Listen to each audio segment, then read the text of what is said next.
Ils ont exactement ah. Oui, ça va. Hein? Oui. Là, c'est aussi moi. Oui. Les boulots en gros, ils ont qui. Ils ont moulai. À peu près combien de mètres? Il y a côté aussi, il y a ah. Oui. Et sous quel qui va? Fasa nini? Eza mulai? Nani ebembe tango kitisi. Olalisaki bien eza hotel. Hein? On libangala, libangala. Wala ngola kwa wala. Libanga. Anziti. Bocheno libanga likolo? Libanga. Ana sesi kwa. Eza nsewana? Eza nsewana? Place wana? Eza place wana? Eza place wana.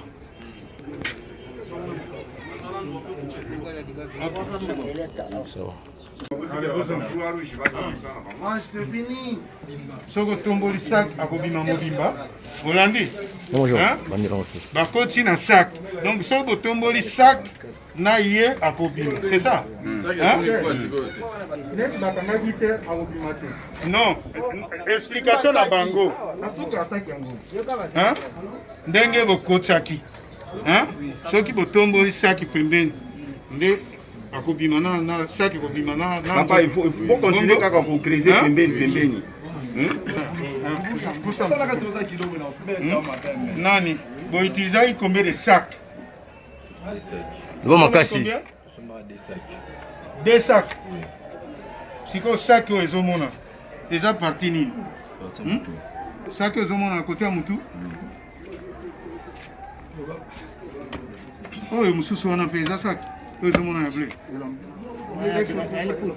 Hein? Oh, ils ont mon ana, ils ont nini? Ils ont nini?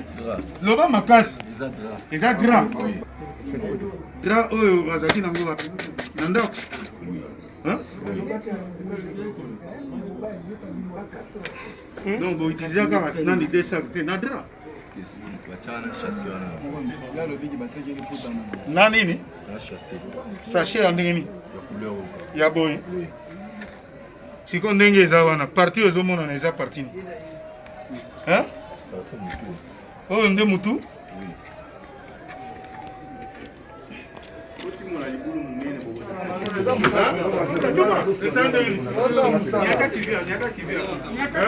Tiens dans la poche.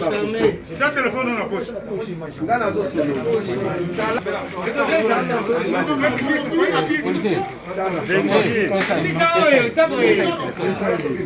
Allô?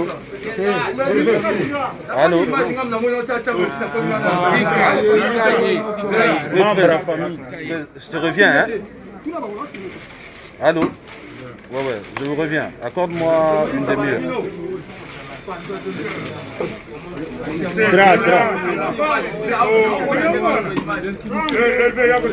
Non, ne change pas. Ne change pas.